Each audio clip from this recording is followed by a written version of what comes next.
warahmatullahi wabarakatuh. Alhamdulillahirabbil alamin. Wa bihi nasta'inu ala umuri dunya waddin. Wassalatu wassalamu ala asyrafil anbiya'i wal mursalin wa ala alihi wa ashabihi wa man tabi'ahum bi ihsanin ila yaumiddin. Amma ba'd. Para hadirin kaum muslimin dan muslimah yang dimuliakan Allah Subhanahu wa taala. Alhamdulillah, pada pagi hari ini kita masih diberikan taufik dan kemudahan oleh Allah Subhanahu wa taala untuk melaksanakan ibadah puasa, melaksanakan ibadah salat subuh dengan berjamaah, dan dilanjutkan dengan menuntut ilmu atau belajar agama. Semoga seluruh amal ibadah yang kita lakukan diterima oleh Allah Subhanahu wa taala. Bapak-bapak dan ibu-ibu kaum muslimin dan muslimah yang Allah muliakan, pada pagi yang berbahagia ini kita akan membahas sebuah tema yang berkaitan dengan masa depan. Jadi tema yang akan dibahas ini berkaitan dengan masa depan kita nanti di alam kubur. Ya, karena cepat atau lambat kita akan menemui yang namanya kematian. Kita akan menemui yang namanya ajal, dan kita tidak mungkin lari darinya. Allah sebutkan dalam surat Al-Jumu'ah, "Qul innal mautal ladzi tafirruna minhu fa innahu mulaqikum." Katakan, sesungguhnya kematian yang kalian lari darinya, fa innahu mulaqikum, sesungguhnya kematian itu akan menemui kalian. Ya. Jadi kita nggak bisa lari, tidak bisa menghindar dari yang namanya kematian. Dimanapun kita berada, kematian itu akan menemui kita. Fa innahu mulaqikum. Summa turadduna ila alimil ghaibi wasyahadah. Kemudian kalian akan dikembalikan kepada zat yang maha mengetahui hal-hal yang ghaib dan hal-hal yang tampak. Fayunabbi'ukum bima kuntum ta'malun. Kemudian kalian akan dikasih tahu apa yang telah kalian kerjakan.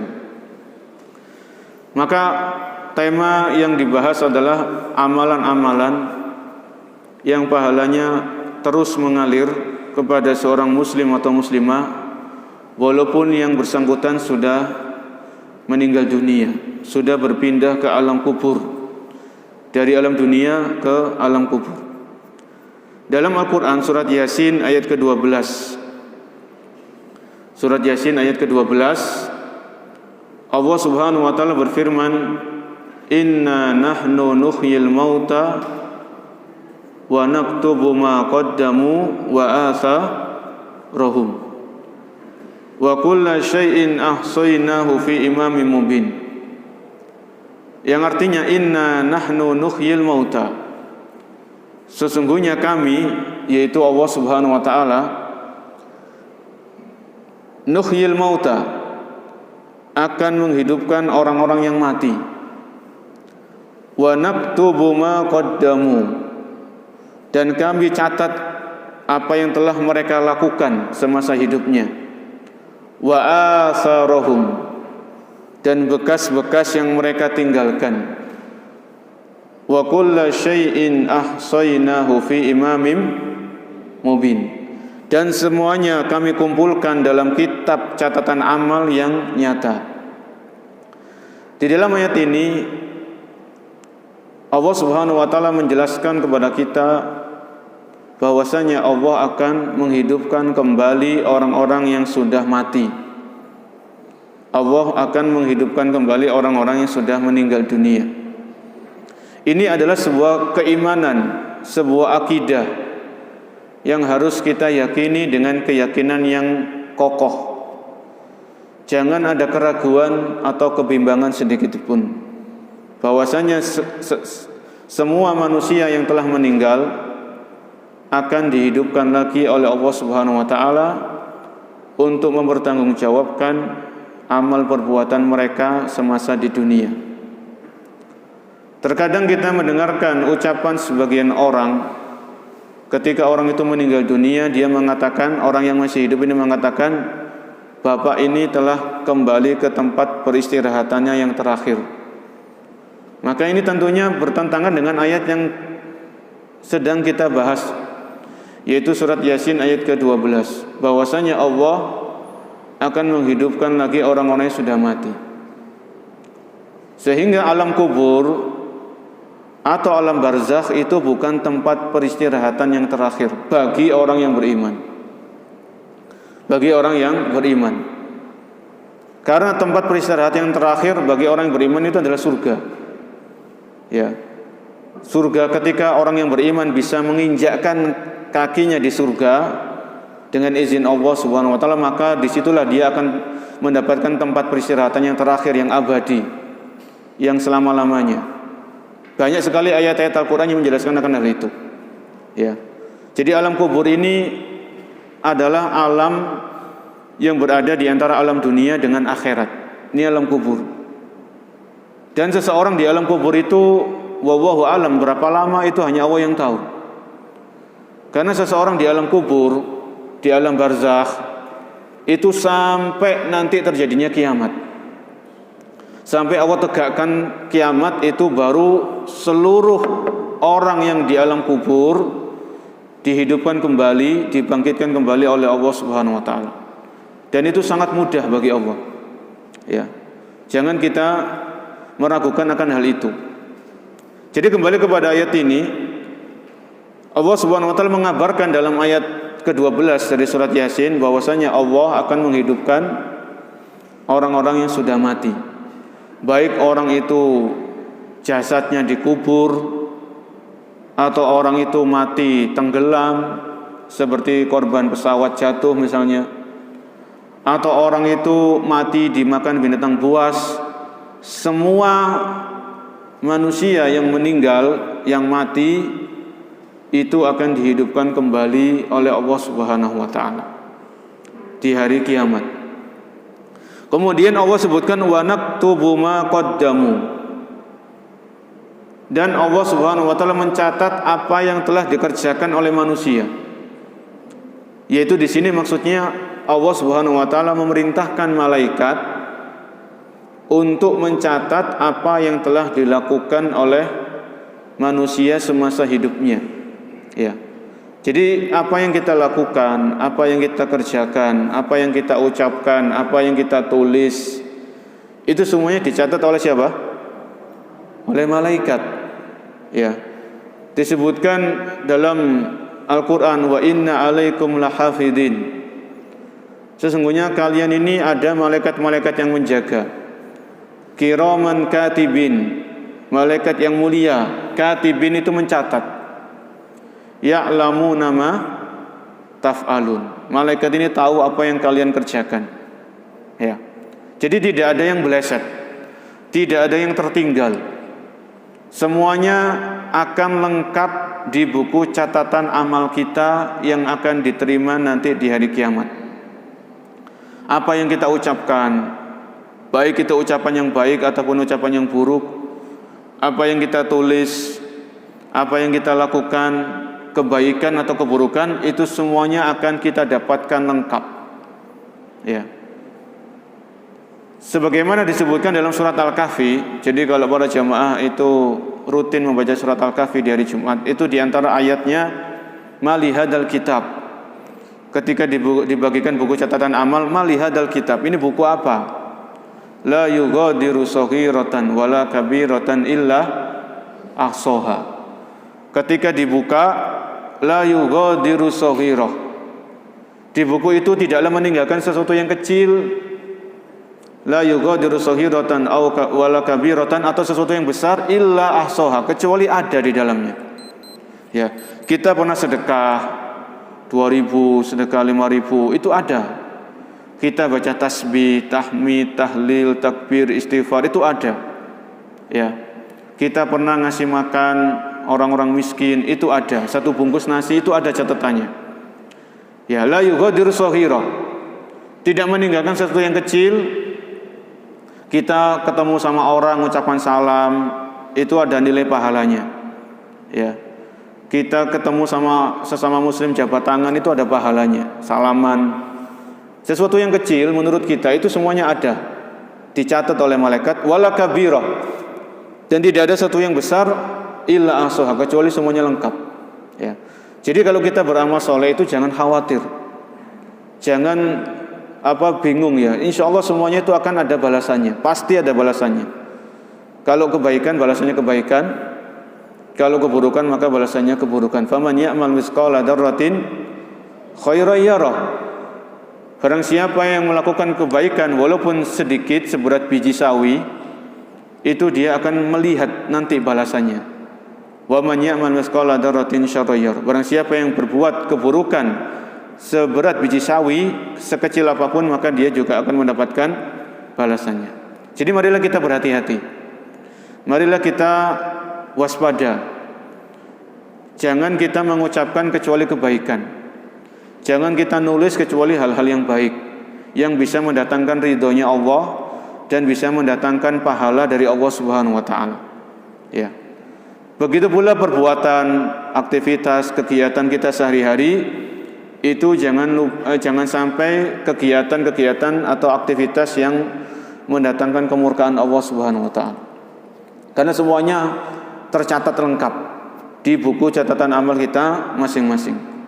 Kemudian masih di ayat tadi Allah berfirman wa naktubu ma qaddamu, dan kami mencatat, yaitu di sini Allah memerintahkan malaikat untuk mencatat apa yang dikerjakan oleh manusia. Wa atharahum, di sini perhatikan, wa atharahum, dan bekas-bekas dari amalan yang mereka tinggalkan.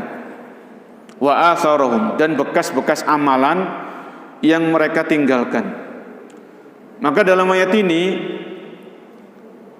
kita juga mendapatkan pelajaran penting, bahwasanya yang dicatat oleh malaikat itu bukan hanya amalan yang dilakukan oleh seorang muslim atau muslimah ketika masih hidup. Namun ketika orang ini sudah meninggal dan orang ini meninggalkan bekas-bekas amalnya, maka itu juga tetap dicatat oleh malaikat dan masuk kepada buku catatan amal kebaikan seorang hamba. Ya. Jadi yang dicatat itu bukan hanya ketika orang ini masih hidup, tapi ketika orang ini sudah meninggal, ketika dia meninggalkan bekas-bekas amalnya, itu juga tetap dicatat oleh malaikat sesuai dengan ayat ini. Kalau begitu, apa yang dimaksud dengan bekas-bekas amal yang mereka tinggalkan? Ini yang akan dibahas. Ya, ini yang akan kita lebih fokus dalam hal ini. Bekas-bekas amalan yang ditinggalkan itu tetap dicatat. Ini maksudnya bagaimana? Ya, supaya kita mengetahui dan bisa memahami dan bisa melakukan. Ketika kita berpindah ke alam kubur, kita masih memiliki pahala-pahala yang terus mengalir ke buku catatan amal kita, walaupun kita tidak lagi bisa beramal. Dalam sebuah hadis yang diriwayatkan oleh Anas bin Malik radhiyallahu anhu, hadis ini diriwayatkan oleh seorang sahabat, yaitu namanya Anas bin Malik radhiyallahu anhu. Rasulullah sallallahu alaihi wasallam bersabda, Nabi kita Muhammad sallallahu alaihi wasallam bersabda, sab'un yajri lil abdi ajruhunna min ba'di mautih wa huwa fi qabrih. Ada 7 amalan, ya kata Nabi, ada 7 amalan yang pahalanya terus mengalir kepada seorang hamba. Wa huwa fi qabri, ketika hamba ini sudah berada di alam kuburnya. Jadi Nabi sebutkan ada 7 amalan yang pahalanya, ganjarannya ikut terus mengalir kepada orang yang bersangkutan, walaupun orang ini sudah meninggal dan dia di alam barzakh. Kemudian Nabi SAW sebutkan satu persatu, sebutkan perincian-perinciannya. Beliau bersabda, man 'allama ilman, orang yang mengajarkan ilmu. Kita sebutkan dulu hadisnya, nanti kita bahas sedikit demi sedikit secara detail, secara garis besar. Nabi bersabda, man 'allama ilman, orang yang mengajarkan ilmu. Au ajra nahron, atau orang yang mengalirkan sungai. au hafara bi'ran, atau orang yang menggali atau ngebor sumur, au gharasa nakhlan, atau orang yang menanam pohon kurma, au bana masjidan, atau orang yang membangun masjid, au warrasa mushafan, atau orang yang mewakafkan mushaf, au taraka waladan yastaghfiru lahu ba'da mauti, atau orang yang meninggalkan anak yang soleh yang senantiasa memohonkan ampun untuknya. Hadis ini diriwayatkan oleh Al-Imam Al-Baihaqi, dan hadis ini adalah hadis yang hasan. Para jamaah kaum muslimin dan muslimah yang Allah muliakan, di dalam hadis tersebut Nabi SAW sebutkan beberapa amalan yang sekiranya mana bisa kita lakukan sebelum ajal itu tiba.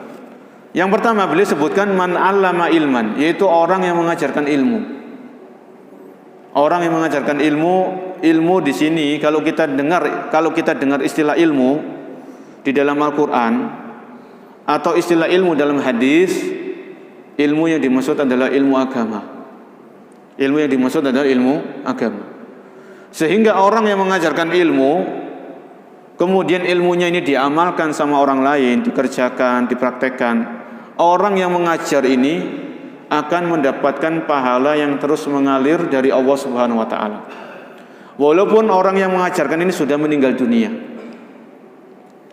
Contoh misalnya, ada di dalam Islam ulama ahli ilmu yang terkenal namanya Al-Imam An-Nawawi. Al-Imam An-Nawawi ini punya kitab namanya Riyadhus Shalihin. Para jamaah, saya kira ini familiar ya, kitab Riyadhus Shalihin ini terkenal. Isinya hadis-hadis Nabi, isinya ayat-ayat Al-Quran dan hadis. Ada beberapa materi, banyak materi di sana. Jadi ketika Riyadhus Shalihin ini dibahas, dibaca, dikaji, penulisnya, penyusunnya yaitu Al-Imam An-Nawawi rahimahullah, beliau mendapatkan pahala terus mengalir. Ya. Belum lagi kitab-kitab beliau yang lain, banyak kitab-kitab beliau. Ibnu Katsir, seorang ulama tafsir yang terkenal, ketika kitab tafsirnya ini dikaji, dipelajari sama kaum muslimin, beliau mendapatkan pahala yang mengalir. Ya. Oleh karena itu para ulama itu semangat menulis buku, menulis kitab itu semangat. Kenapa? Karena ini pahalanya mengalir terus. Ya. Pahalanya itu ngalir gitu. Contoh yang lain misalnya, kalau kita bisa baca Al-Fatihah, kita mengajarkan anak-anak kita Al-Fatihah. Ya. Jangan keduluan sama guru TPA atau TPG-nya. Jadi kita orang tuanya yang mengajarkan anak kita itu Al-Fatihah.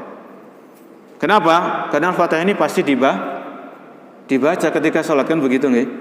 Jadi ketika anak ini baca Al-Fatihah, orang yang mengajarkan dapat pahala atau tidak? Dapat pahala. Walaupun yang sudah meninggal, yang ngajarin sudah meninggal, anak yang diajari baca Al-Fatihah ketika sholat, orang yang ngajari ini dapat pahala terus dari Allah Subhanahu wa taala. Ya. Kita ajarkan doa-doa sehari-hari, doa masuk masjid, doa keluar masjid, doa sebelum makan, sesudah makan, doa sebelum tidur, doa bangun tidur, itu kita ajarkan. Setiap anak ini mengamalkan, mengerjakan, maka orang yang mengajarkan dia mendapatkan pahala yang terus mengalir dari Allah Subhanahu wa taala. Karena ini termasuk man 'allama ilman, orang yang mengajarkan ilmu. Orang yang mengajarkan ilmu, ya. Kita ajarkan ilmu kepada orang lain, orang itu mengamalkan, ini dapat pahala yang terus mengalir. Atau juga misalnya ilmu kita terbatas, ilmu kita mungkin nggak banyak. Ternyata di sana ada orang yang berilmu, dia nulis buku, ya, buku yang bermanfaat, yang bersumber dari Al-Quran dan Sunnah, Al-Quran dan hadis sesuai dengan pemahaman para sahabat. Orang ini dia nulis buku tapi dia nggak punya uang untuk mencetak, maka kita punya uang, kita cetakkan bukunya, kita bagikan. Ya, ini termasuk orang yang mengajarkan ilmu. Selama buku itu dibaca, dipelajari, kita yang membiayai percetakannya dan lain sebagainya, kita juga mendapatkan pahala yang terus mengalir. Karena ini termasuk poin yang pertama, man 'allama ilman. Kemudian yang kedua, kata Nabi SAW, pahalanya terus mengalir. Yang kedua adalah orang yang mengalirkan sungai yang mati. Jadi kalau ada sungai Ya, misalnya kita pulang ke kampung, pulang ke desa, ternyata di situ kok ada sungai itu mampet airnya tuh nggak ngalir. Ya, airnya itu nggak ngalir. Kemudian kita ajak masyarakat sekitar untuk gotong royong, bagaimana sungai yang mampet ini bisa mengalir airnya. Ya, gotong royong, swadaya. Ya, akhirnya kalau sungai ini berhasil dia mengalir, orang yang mengalirkan sungai ini dapat pahala yang terus mengalir dari Allah Subhanahu wa taala. Walaupun yang bersangkutan sudah meninggal. Ya. Kenapa kok demikian? Karena sungai ini itu hal yang bermanfaat. Karena sungai ini kan isinya air ya. Air itu kan kebutuhan apa? Kebutuhan primer bagi makhluk hidup. Jadi kalau sungai itu ngalir, banyak binatang-binatang ternak yang bisa minum dari air sungai itu. Sapi, kambing, kerbau, ya, itu bisa mendapatkan air dari sungai tersebut untuk minum mereka. Ya. Atau sungai itu kalau mengalir dan sungai itu bersih airnya, bisa dimanfaatkan sama penduduk sekitar untuk wudhu, untuk mandi, cuci baju misalnya. Itu kalau sungai itu bersih airnya. Jadi ini amalan yang kelihatannya biasa, tapi kalau dikerjakan penuh dengan keikhlasan, insya Allah akan menambahkan pundi-pundi pahala di buku catatan amal kebaikan kita, walaupun kita sudah tiada, kita sudah meninggalkan dunia yang fana ini. Ini yang keberapa? Yang kedua, nggih. Kemudian yang ketiga, Nabi SAW sebutkan yang ketiga, au khafara bi'ron, orang yang menggali sumur atau ngebor sumur. Ya. Kalau kita ada uang yang lebih, ya, maka kalau di sana ada proyek-proyek kebaikan, proyek pengeboran sumur, proyek penggalian sumur, khususnya di tempat-tempat yang rawan akan kekeringan atau di tempat-tempat yang butuh sumber air bersih, maka jangan kita ketinggalan. Kita ikut donasi, kita ikut nyumbang, ya. Kalau perlu satu sumur itu kita semuanya yang biayai dari awal sampai akhir.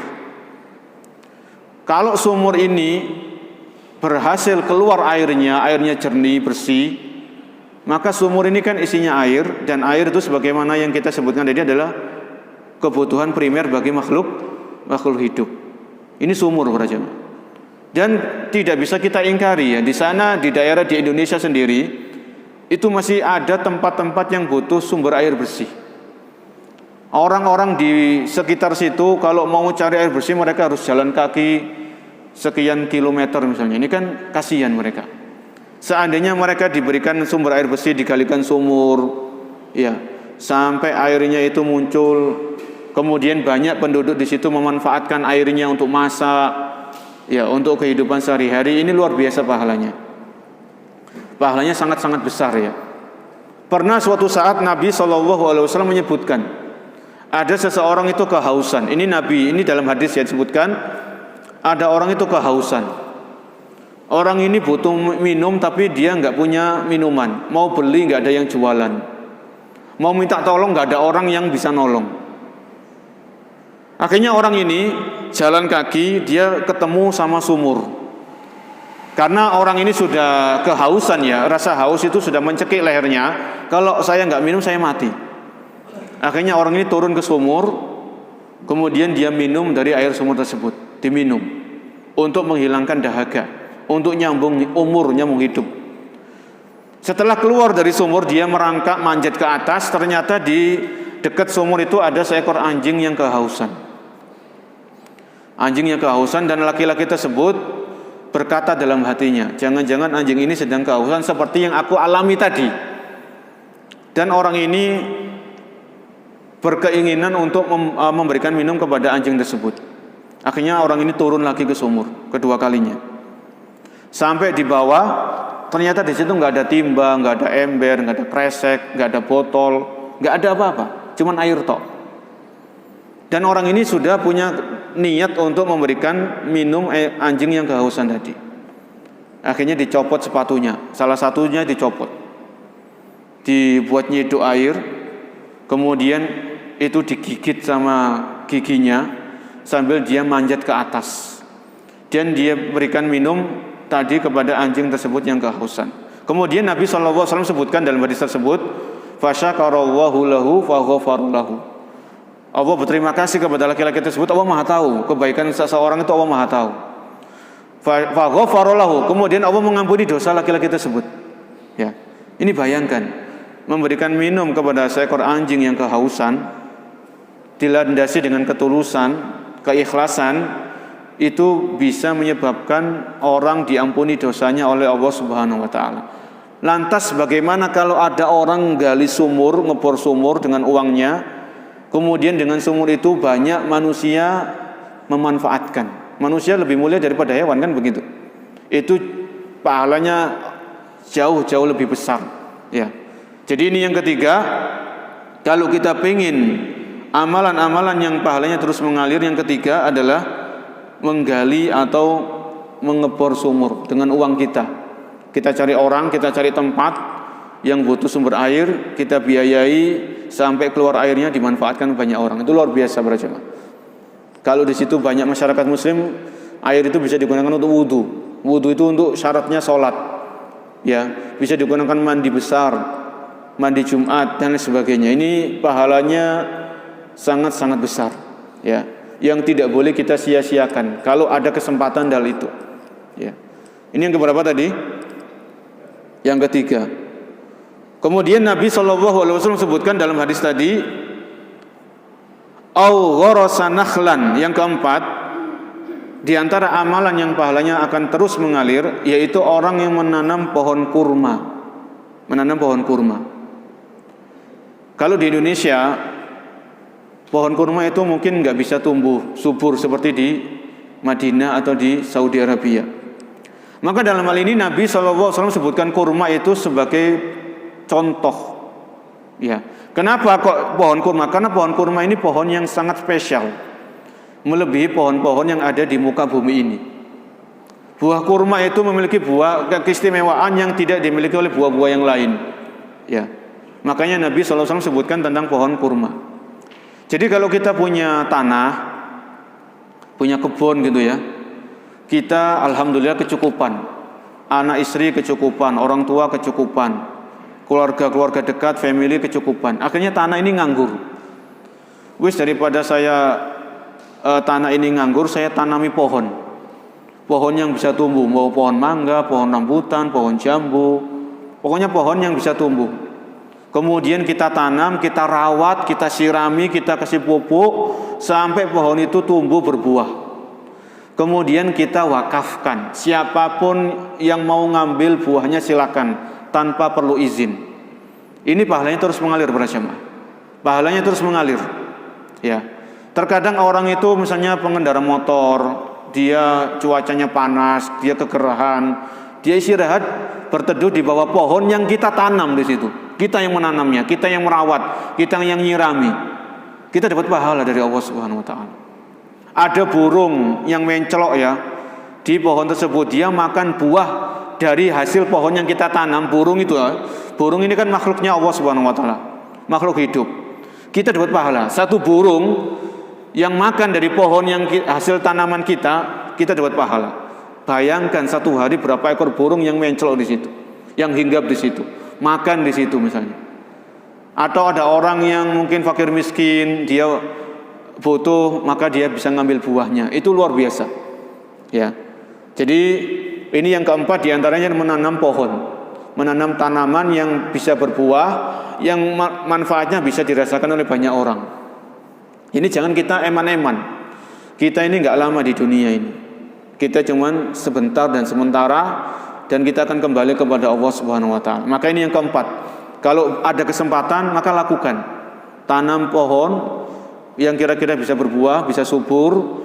Kemudian buahnya kita persilakan bagi siapapun yang mau mengambil, silakan. Ya. Ini yang keempat.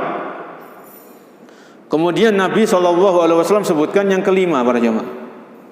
Au bana masjidan, atau orang yang membangun masjid. Ya.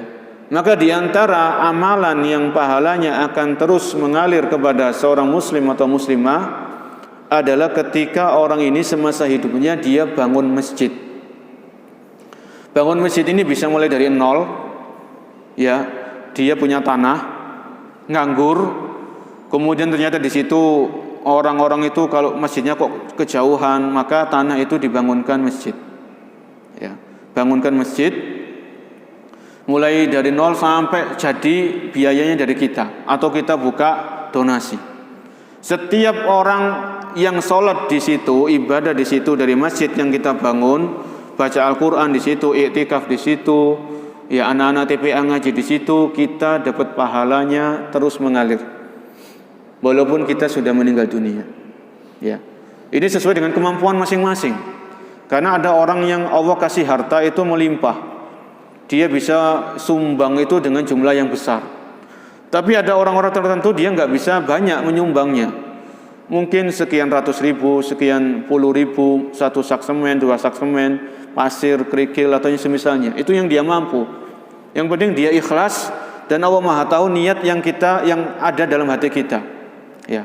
Yang penting itu kita bergegas memanfaatkan waktu untuk bisa ikut serta dalam pembangunan masjid. Ya. Ini karena masjid ini tempat yang dicintai oleh Allah Subhanahu wa taala. Nabi SAW bersabda dalam hadis yang lain, ahabbul biladi ilallahi masajiduha. Tempat yang paling dicintai oleh Allah di muka bumi ini itu adalah masjid-masjidnya. Jadi tempat yang dicintai oleh Allah itu masjid-masjidnya, bukan tempat wisata, bukan tempat rekreasi. Kita boleh wisata, kita boleh rekreasi, itu boleh, ya. Tapi ingat, tempat yang paling dicintai oleh Allah adalah masjid-masjidnya. Di muka bumi ini masjid itu dicintai oleh Allah Subhanahu wa taala. Terkhusus adalah 3 masjid yang utama, Masjidil Haram di Mekah, Masjid Nabawi di kota Madinah, dan Masjidil Aqsa di Palestina. Ini 3 masjid yang paling menduduki ranking ke atas, 3 besar itu. Itu enggak ada yang bisa mengalahkan. Yang keempat diantaranya Masjid Quba. Masjid Quba ini di mana? Di kota Madinah. Jadi kalau ada para jamaah yang umroh, itu usahakan mampir ke Masjid Quba. Jadi kita wudhu di hotel, kemudian di Masjid Quba itu kita sholat 2 rakaat. Ya, kalau bisa pas hari Sabtunya, itu pahalanya seperti pahala umroh. Jadi cuma sholat 2 rakaat, pahalanya seperti pahala umroh. Ya, ini kekhususan yang disebutkan oleh Nabi SAW. Ya, jadi kembali kepada pembahasan. Masjid ini adalah tempat yang dicintai oleh Allah Subhanahu wa taala, yang dimana kalau kita ikut andil, kita ambil bagian dalam pembangunan masjid, maka insya Allah kita akan mendapatkan pahala dan ganjaran yang terus mengalir sampai hari kiamat. Ya, jadi kita di alam kubur nanti kita nggak tahu. Ya, kita punya kakek, kita punya nenek, kita punya keluarga, mereka sedang di alam kubur sekarang. Dan kita nggak tahu sampai kapan mereka di alam kubur. Yang jelas sampai terjadinya kiamat. Dan terjadinya kiamat ini tidak ada yang tahu kecuali Allah Subhanahu wa taala. Ya. Jadi bayangkan kalau kita punya amalan-amalan tadi, pahalanya mengalir, ya, masjid itu tetap digunakan, ya. Maka selama masjid yang kita bangun itu digunakan, maka pahalanya akan terus mengalir. Ini yang kelima. Kemudian yang keenam, Nabi SAW sebutkan yang keenam, awwarrasa mushafan, atau orang yang mewakafkan mushaf. Ya, mewakafkan apa? Mushaf. Jadi satu mushaf itu ya kurang lebih 70.000 itu sudah bagus, cetakannya bagus, enak dibaca dan sebagainya. Kalau ada proyek-proyek kebaikan, wakaf mushaf, kita ikut nyumbang. 1 mushaf, 2 mushaf, sesuai kemampuan kita lah. Yang penting itu ikhlas. Ya. Karena mushaf ini kalau kita wakafkan, misalnya untuk masjid, untuk mushola, untuk panti asuhan, untuk pondok-pondok tahfidz, ya, untuk sekolah-sekolah Islam, setiap mushaf yang kita wakafkan, kemudian dibaca oleh kaum muslimin, dibaca oleh kaum muslimat, maka orang yang mewakafkan dia mendapatkan pahala dari Allah Subhanahu wa taala. Terus mengalir, entah itu mushaf saja atau mushaf terjemah. Itu bisa sama saja. Mushaf saja tanpa ada terjemahan atau sama terjemahnya itu silakan. Ya, mana yang mudah bagi kita usahakan punya andil di sini ya, karena mushaf itu murah, tidak mahal. Ya, kita berusaha untuk berlomba-lomba dan bersegera. Ya, jangan ditunda. Jangan ditunda. Atau misalnya begini, kita di situ ada di masjid itu ada TPQ atau TPA. Kemudian anak-anak yang ngaji di situ kita belikan mushaf. Kita bagi-bagikan gratis. Atau kita belikan Iqra misalnya. Jadi setiap anak yang daftar di situ nggak usah beli Iqra atau apalah. Sekarang kan banyak ya, ada tilawati, ada Iqra, ada macam-macam itu untuk metode belajar Al-Qur'an. Atau buku tajwid kita yang belikan dengan uang kita.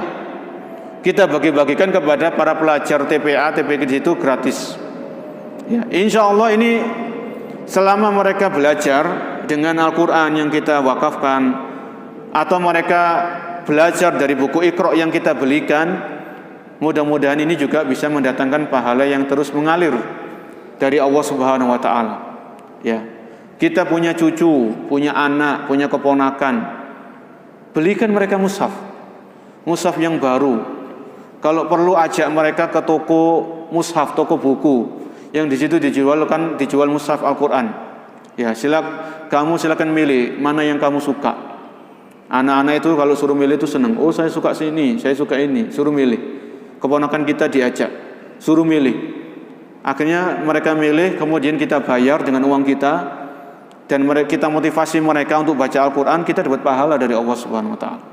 Kalau kita meninggal, mushaf yang kita belikan untuk anak kita, untuk cucu kita, untuk keponakan kita, selama mushaf ini dibaca sama mereka, maka pahalanya akan terus masuk, dicatat sama malaikat, masuk ke buku catatan kebaikan kita yang akan kita dapatkan hasilnya nanti di hari kiamat.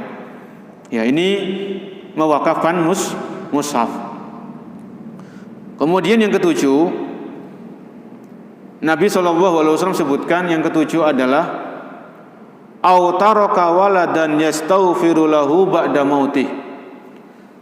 Di antara amalan yang pahalanya akan terus mengalir dengan izin Allah Subhanahu wa taala, yaitu ketika seseorang memiliki anak yang soleh dan soleha, yang dimana ketika orang tua ini meninggal, anak-anaknya tetap mendoakan orang tuanya.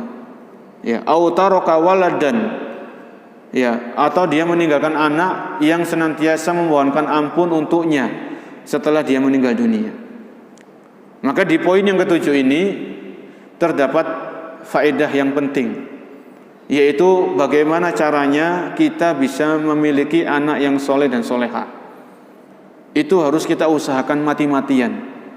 Kita harus bekerja keras, kita harus rutin untuk berdoa kepada Allah, serius dalam berdoa, minta kepada Allah agar kita dikaruniai anak yang soleh dan soleha. Itu orang tua itu seperti itu.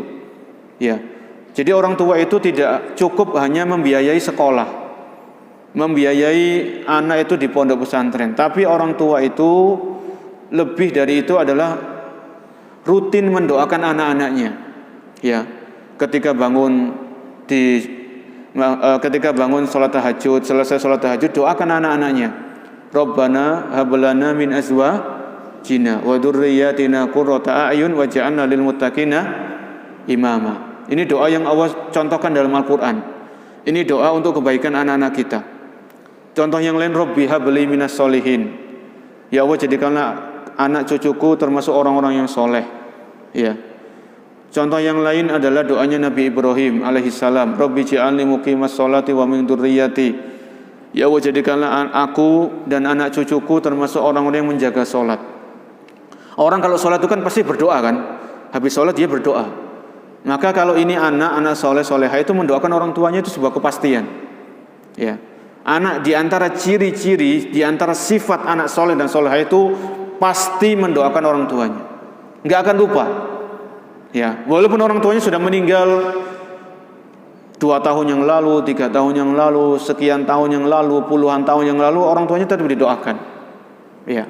Karena seorang anak itu sadar jasanya orang tua itu nggak mungkin dibales selama-lamanya, nggak bisa. Kita punya uang berapapun jumlahnya, kita kasihkan ke orang tua itu belum bisa membalas jasa orang tua kita. Ya, kita punya banyak kekayaan apapun bentuknya, kita kasihkan ke orang tua nggak akan bisa menebus jasa mereka. Ya, itu sebagaimana disebutkan oleh para sahabat. Ada dulu di zaman para sahabat itu, kalau nggak salah zamannya Abdullah bin Umar. Ini Abdullah bin Umar itu anaknya Umar bin Khattab. Ada seseorang itu ketika tawaf itu gendong ibunya, karena ibunya sudah sepuh. Dulu kan nggak ada kursi roda ya, nggak ada kursi roda, nggak ada yang semisalnya lah, nggak ada. Dulu itu belum ada. Jadi ibunya ini digendong, tawaf 7 kali ya, gendong. Akhirnya ada orang yang nanya kepada Abdullah bin Umar, wahai Abdullah bin Umar, apakah orang tersebut sudah membalas jasa ibunya? Kata Abdullah bin Umar, belum. Ya, kata Abdullah bin Umar radhiyallahu anhu, belum, orang itu belum membalas jasa ibunya. Bayangkan. Jadi seorang anak itu tidak akan lupa sama jasa orang tuanya.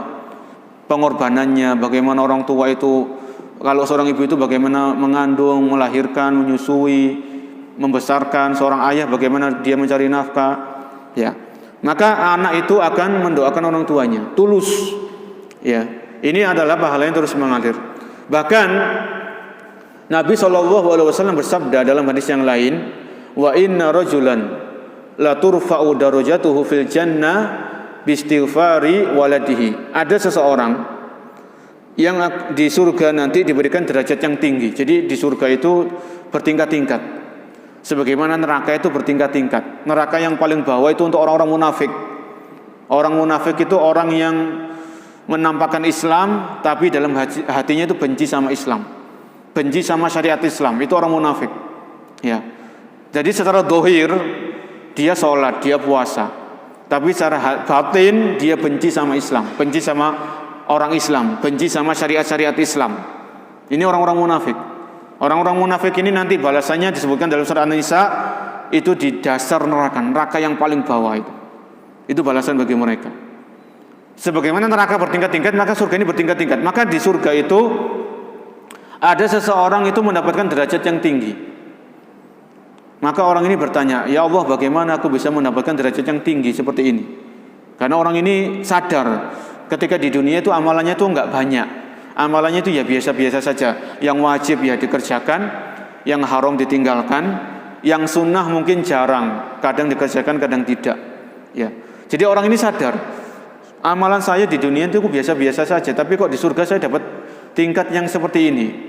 Maka dikatakan engkau mendapatkan kedudukan yang tinggi di surga bistighfari waladika laka. Disebabkan karena anakmu itu rutin, anakmu itu sering, anakmu itu setiap hari mendoakan ampunan untukmu. Ya. Jadi kalau ada seorang anak itu misalnya membaca Rabbighfirli wali walidayya warhamhuma kama rabbayani shaghira, ini orang tua ini bisa mengangkat derajat orang tua nanti di surga. Kalau sudah masuk surga, diangkat oleh Allah Subhanahu wa taala derajatnya. Ya. Jadi ini adalah anak-anak yang soleh dan soleha, itu adalah aset yang berharga. Itu investasi yang nyata bagi para orang tua. Ya. Terkadang orang tua itu agak berat ketika melepaskan anaknya ke pondok pesantren. Misalnya seorang ibu mengantarkan anaknya masuk pondok, itu nangis biasanya. Ya, nangis, terharu, enggak tega sama anaknya. Ya. Tapi itu untuk kebaikan anak kita. Itu untuk kebaikan anak kita dan kebaikan kita gitu loh para jemaah. Ya. Jadi kalau anak ini dengan izin Allah, dengan pertolongan Allah, anak ini berhasil jadi anak soleh dan soleha, manfaatnya bukan hanya untuk si anak ini, tapi manfaatnya itu untuk orang tua itu sendiri. Masuk pahalanya itu masuk nanti, mengalir pahalanya. Ya, mengalir pahalanya. Jadi jangan kita merasa berat untuk memasukkan anak itu ke pondok pesantren. Yang diajarkan di situ Al-Quran, diajarkan ibadah, ya, diajarkan ilmu-ilmu dunia juga sekarang di pesantren kan, sebagaimana yang kita ketahui. Itu untuk kebaikan anak-anak kita dan kebaikan diri kita. Ya, ini tadi 7 amalan yang disebutkan oleh Nabi SAW, amalan-amalan yang pahalanya terus mengalir. Dan kita ingat apa yang disabdakan oleh Nabi itu adalah benar. Ya, disebutkan dalam Al-Quran, wa ma yantiqu anil hawa.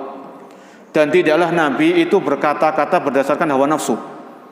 In huwa illa wahyu yuha. Apa yang disampaikan oleh Nabi, apa yang disabdakan oleh Nabi itu berdasarkan wahyu dari Allah Subhanahu wa taala. Ya. Jadi kita tahu, oh ini amalannya, pahalanya terus mengalir. Itu dari mana ya? Berdasarkan hadis ini tadi. Ya. Kita nggak bisa mengklaim pahalanya terus mengalir kecuali dengan dalil. Baik itu dari Al-Qur'an ataupun dari hadis-hadis Nabi sallallahu alaihi wasallam. Ya. Jadi dari 7 amalan tadi, kira-kira mana yang masih bisa dilakukan, mana yang masih bisa dikejar, maka kejar. Ya, karena kita nggak tahu kapan ajal itu tiba. Beberapa hari yang lalu saya mendengarkan ceramah berbahasa Arab dari salah seorang profesor di kota Madinah. Suatu saat ada seseorang itu habis asar itu menguburkan jenazah. Ini kuburannya kuburan Baqi, dekat sama Masjid Nabawi. Jadi kalau yang pernah umrah itu jalan kaki itu sampai namanya pemakaman Baqi. Orang ini habis asar itu menguburkan jenazah. Ya. Kemudian setelah menguburkan, ternyata di samping makam itu ada liang lahat yang sudah disiapkan. Ya, ada liang lahat yang sudah disiapkan. Orang ini setelah ngubur jenazah, ini liang lahat siapa ya? Kok sudah disiapkan? Orang ini bertanya. Akhirnya orang ini pulang. Habis asar itu pulang. Habis maghrib dia sholat. Kemudian orang ini meninggal. Dan orangnya yang dikuburkan di liang lahat tadi yang sudah disiapkan tadi. Jadi antara asar dan maghrib ini kan bukan waktu yang panjang. Ya. Bukan waktu yang panjang. Orangnya berkata, ini liang lahatnya siapa? Kok sudah disiapkan? Ternyata orang itu sendiri yang dikubur di situ. Ya, di Madinah ya, di makam Baqi, di pemakaman Baqi itu pemakaman para sahabat dulu ya. Sampai sekarang masih ada. Ya. Maka di sini adalah 7 amalan. Bisa juga dalam hal ini ya. Kalau tadi disebutkan dalam hadis ini orang yang mengalirkan sungai atau orang yang juga menggali sumur. Dalam hal ini bisa juga kita disebutkan oleh para ahli ilmu, itu kita nyumbang misalnya dispenser atau nyumbang kulkas di tempat-tempat yang di situ banyak orang membutuhkan, misalnya di masjid. Masjid itu kalau belum ada kulkas, kita sumbang kulkas. Nggak usah yang besar-besar. Kulkas yang sederhana, pokoknya bisa dipakai, ya pantas untuk dipakai. Kemudian kita sumbang air mineral semampu kita. Sekali lagi kita ingat air ini kan kebutuhan primer bagi makhluk hidup. Ya, setiap ada orang yang mampir di masjid itu, dia sholat, dia baca Al-Quran, dia ngaji, kemudian dia minum dari air mineral yang kita sumbang, dari kulkas yang kita donasikan, kita dapat pahala dari Allah Subhanahu wa taala dan pahalanya terus mengalir. Kalau seandainya kita sudah meninggal dunia, ya, bisa kulkas, bisa dispenser, bisa tandon air ya, tandon air. Jadi kalau ada pondok pesantren, ada masjid butuh tandon air, kita sumbang. Karena air ini tandon ini untuk menampung air ini digunakan untuk wudhu sama orang-orang yang mau sholat, itu luar biasa. Ya, atau juga pipa. Jadi beberapa di bulan Januari yang lalu itu saya pergi ke pedesaan di daerah Jombang. Dan di situ ada sebuah yayasan, ada di Surabaya. Yayasan ini menyumbang pipa. Jadi dan kebetulan di desa tersebut itu pipanya masyarakat penduduk itu bermasalah. Pipanya sudah lama, nggak layak pakai. Kadang pipanya itu apalah, ada masalah-masalah. Akhirnya disumbang sama yayasan. Jadi pipa ini kan untuk mengalirkan apa? Mengalirkan air kan. Air ini tadi untuk wudhu, untuk masak, untuk minum, dimasak dan sebagainya. Jadi itu bisa, ya. Jadi jangan kita terfokus dengan mengalirkan sungai yang itu mungkin agak sulit bagi kita sebagian. Tapi kalau ada yang kita lakukan, kan ini sumbernya dari hadis Nabi SAW.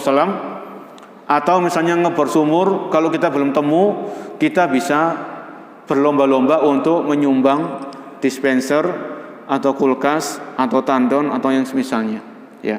Dan sekali lagi di Surabaya ini banyak yayasan, di antaranya di tempat kami di Sitotopo itu yayasan dari Timur Tengah, dari Uni Emirat Arab. Dia punya perwakilan di Indonesia, di Surabaya. Itu setiap hari atau bahkan rutin ya, itu nyumbang tandon, dispenser, pipa, masjid, itu bisa. Ini menunjukkan apa?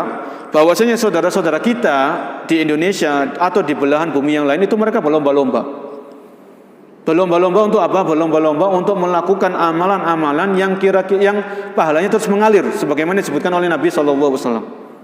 Ya, jadi kalau kita mau mengajukan itu dispenser itu gratis. Dispenser yang bagus ya, bukan dispenser yang abal-abal, itu bagus. Merek-merek terkenal.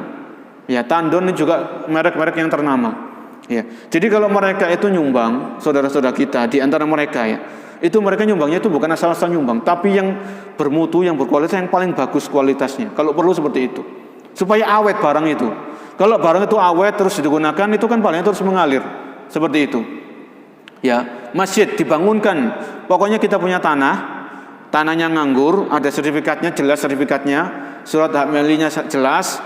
Kemudian kita ajukan, kalau kemudian disurvei sama lembaga tadi, yayasan disurvei, kalau memang layak, kemudian dibangunkan mulai dari nol sampai jadi. Kemudian diresmikan. Jadi banyak lembaga ini, yayasan ini sudah membangun banyak masjid, sampai sudah ratusan di Padang, di Kalimantan. Dan biasanya kalau masjid itu sudah dibangun, kalau masjid ya, bukan musola, masjid itu dibangun nanti diresmikan. Biasanya ngundang gubernur, ngundang wali kota, ya. Jadi resmi, masjid ini diresmikan dengan atas nama yayasan tadi dan pejabat setempat, ya, diresmikan secara legal.